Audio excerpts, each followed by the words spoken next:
Since this show began, and by the way, I'm going to get right into this with no big fancy pre-roll or introduction or anything.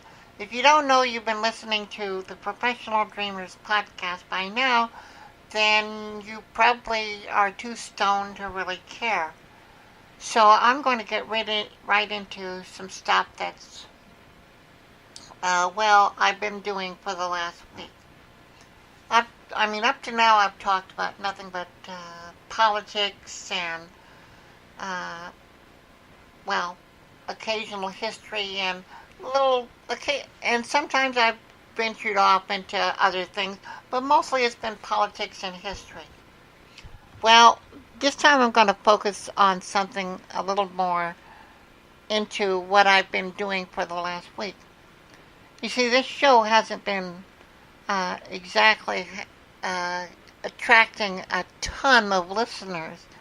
I can count on one hand and have fingers left over the number of regular listeners to the show.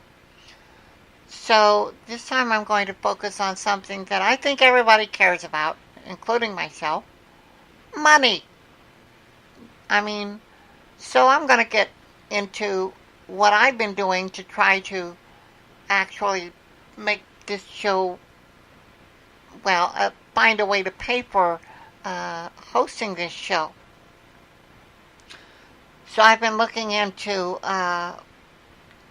putting together an online store. And I put one up. It's called Crystal Castles Gifts. And, I designed a few things and I put it up on crystalcastlegifts.com. But I'm still that's a temporary thing. I started working on building a more permanent home right here at prodreamers.com. So you may wonder what kind of stuff I'm going to sell. Well, I thought I would sell some little bit of jewelry, some t-shirts and hoodies, and yeah, it's going to be politically motivated, some of it, but some of it won't be. Some of it will just be, the kind of things that I say all the time anyway, which should bore the hell out of everybody. But, I'm known to say some pretty weird shit from time to time. So right now, I'm working on that. And let me tell you how I'm going about it. Well, I'm using Etsy. If you don't know about Etsy.com, it's mostly little old ladies like myself who have too much time on our hands that hang out there. But there's some good products there. And like I said, I'm working on building up some other stuff. Now, there are some, if you're going to make t-shirts like I am, you can also start a thing with Amazon. There are two ways to do that. One is to get what's called an Amazon seller account. Now, this basically, they ask you a ton of questions like they want to see your bank statement and your driver's license or passport or something. They want you to sign up for electronic filing with the IRS. And of course your firstborn child. So you can do that. Or there's another option. And that option is to set up what's called Amazon Merch. MERCH. Now, there's a lot of people on Facebook that have Facebook groups dealing with this. And, they're nice folks. But you might want your information a little bit more immediate and get yourself some frame of reference. Well, Amazon, thankfully, has several books that you can get on the subject. They're not very thick books either. But one of them I got was called Merch Resources. Probably the best investment I ever made. Now, in this book, one of the things that it talks about is a site called Merch Informer. Now, if you're going to make t-shirts, you better get into Merch Informer, because that's where you can find out things like, well, does somebody have a copyright on that design or that phrase that you want to use? Something you might think you say all the time may be something that turns out to be, well, a violation of somebody's trademark. Believe it or not, people will trademark anything, including turns of phrase that we all use every day. Like, for example, I found this out the hard way when Amazon rejected one of my designs because I used the phrase baseballism, which I thought was, just an ordinary phrase that everybody uses all the time, especially about, like it ain't over till it's over. Some people call that a Yogi Bearism. It ain't over till the fat lady sings, so to speak. I never liked that phrase. Maybe because, well, I'm a fat lady. But anyway, they rejected that design, and I was told by the people on one of the Facebook groups that deals with Amazon merch that if they reject too many of your designs, after a while, they just kick your ass off. So I figured I'd better find out a little bit more about how to make sure that they don't reject the designs, because, well, let's face it, you really don't want to be copying somebody else's work.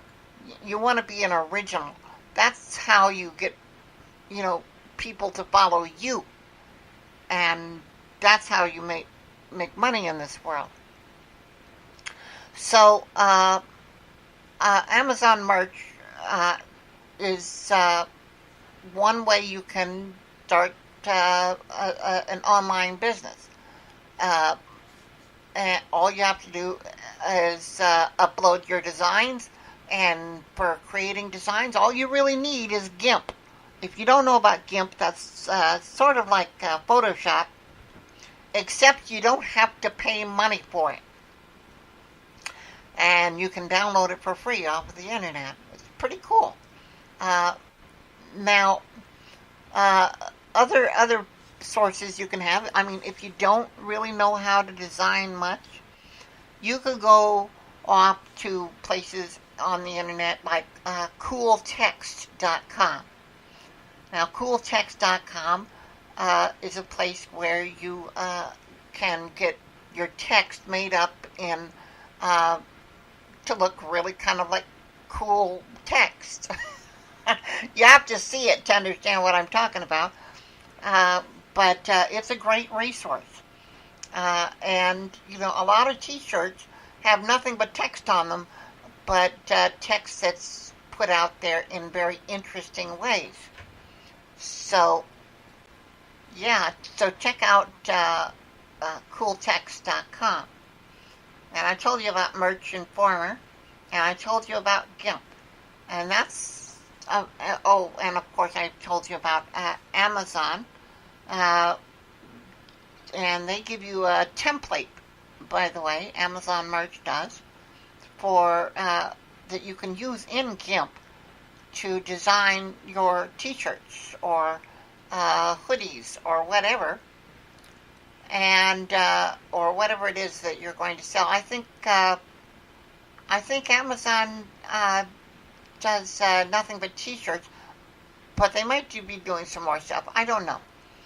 I haven't gotten that far into it yet. But still, it's one way you can make money without having to have a website and without having to have a ton of skill. Because, Amazon gets millions of people visiting their sites every single day.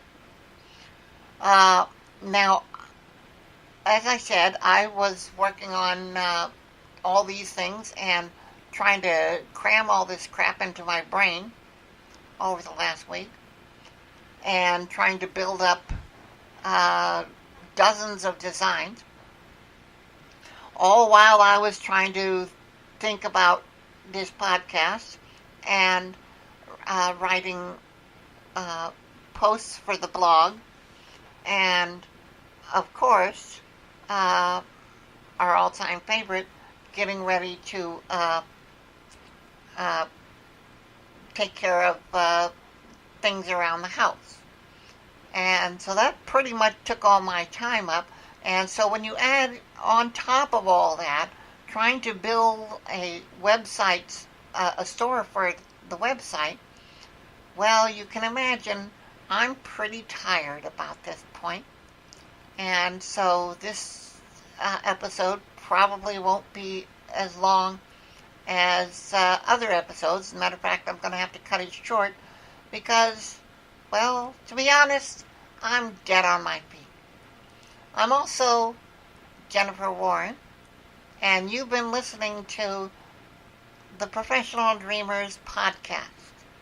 And I hope you'll tune in next week, same time, same Batty channel, and I'll try to have some more information for you, and we'll get more into this stuff. But I'm just starting, so I am by no means anything like an expert.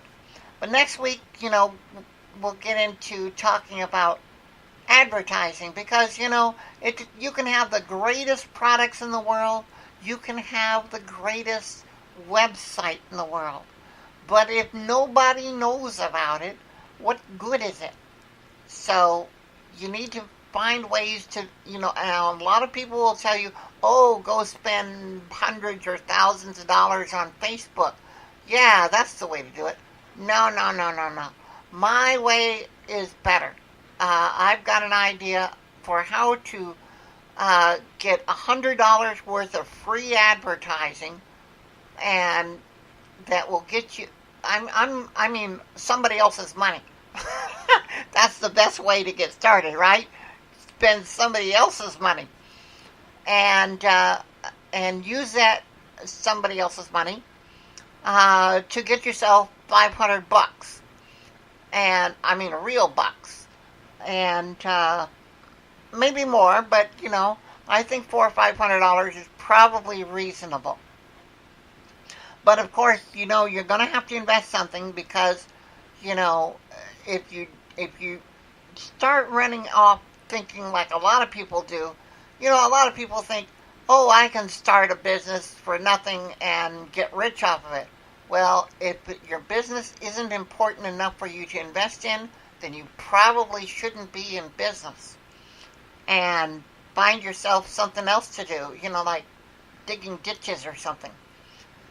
But anyway, we'll get into how to get started. And by the way, once you get your initial money back from this other people's money, the first thing you need to do is pour it all right back in, because the more you put in, the more you'll get out, and that will be like a snowball rolling down a hill.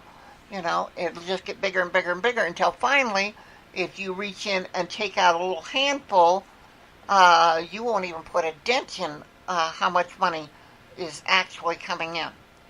And the IRS will be going, well, we want a bigger handful than you took.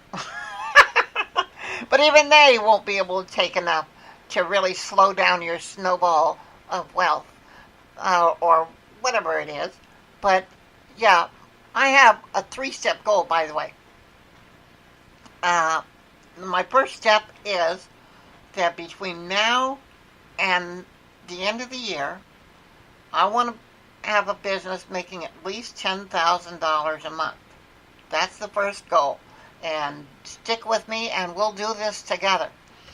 But anyways, I'm going to shut up. I've been rambling enough. And I'll see you next week.